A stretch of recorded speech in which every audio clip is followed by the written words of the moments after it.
मेरे आका सल्लल्लाहु अलैहि वसल्लम ने फरमाया कि दुनिया के मामले में अपने से नीचे वाले को देखो और दीन के मामले में अपने से ऊपर वाले को देखो, तुम अल्लाह के शुक्रगुजार बंदे बन जाओगे।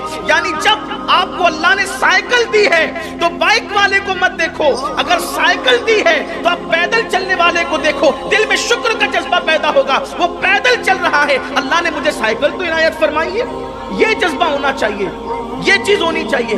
और दीन के मामले में नीचे वाले को नहीं ऊपर वाले को। अगर तुम 5 वक्त की पढ़ते हो तो बेनमाजी को मत देखना, वरना दिल में गुरूर पैदा होगा कि मैं 5 वक्त की पढ़ता हूं। नहीं, अगर हम 5 वक्त की पढ़ते तहज्जुद गुजार को देखें कि यार वो तो तहज्जुद गुजार है, मैं कहां। अगर तहज्जुद पढ़ने लग जाओ तो इशराक चाश्त और अवाबीन वाले को देखो कि वो तो और भी पढ़ रहा है।